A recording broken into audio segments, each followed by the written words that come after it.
চলো আজ তোমাদের সঙ্গে আমি আমার একটা দিন শেয়ার করি। তো হ্যালো, গুড আফটারনুন সকলকে। আমি মৌমিতা। আজ আমি একটা ইন্টারভিউ দিতে গেছিলাম, তো সেখান থেকেই মেট্রো করে এবার ফিরছি। তাই ভাবলাম চলো তোমাদের সঙ্গেও আমি আমার আজকের দিনটা শেয়ার করি। এরপরেই আমরা নামবো দক্ষিণেশ্বরে। যাওয়ার সময় ভিডিও করতে তো ভুলেই গেছিলাম টেনশনে। কাজ মিলিয়ে আমাদের বাড়ি যাওয়ারই কথা ছিল, কিন্তু আমাদের হুটহাট প্ল্যানিং হয়।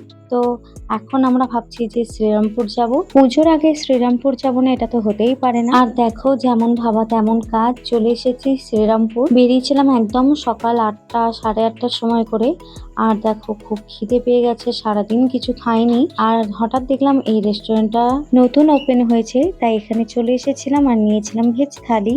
খাবারের কোয়ালিটি এখানে অ্যাভারেজ ছিল। তারপরে এই দোকানটায় গিয়ে দেখলাম 180 টাকা দিয়ে কুর্তি বিক্রি হচ্ছিল।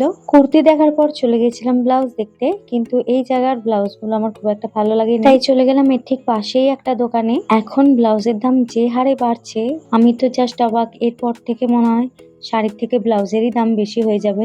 আমার এই লাল কালো রঙের ব্লাউজটা বেশ পছন্দ হয়েছিল। ব্লাউজ দেখার পর চলে গিয়েছিলাম সিলেদার্সে। যেহেতু উইকেন্ডে আসিনি, তাই ভিড়টা আজ সিলেদার্সে কমই ছিল। আর দেখো, এই জুতোটা আমার বেশ পছন্দ হয়েছিল, নেক্সট টাইম এসে এটা নিয়ে যাব। এই জায়গাটা ছিল ছেলেদের সেকশন। দেখো, আজ ভিড়টা বেশ কম ছিল, তাই না? ভিড় থাকলেই ঠেলাঠেলিতে ভালো করে দেখাই হয় না। আজ বেশ ভালোভাবে ঘুরেছি দোকানটা। ওই যে দেখো, জুতোর কালারের ম্যাচিং ম্যাচিং আমি একটা ব্যাগও দেখতে পেয়েছি। আর রাস্তায় যেতে যেতে এরকম একটা বড় ফুচকার স্টলও দেখতে পেয়েছি, কিন্তু ফুচকা খাইনি।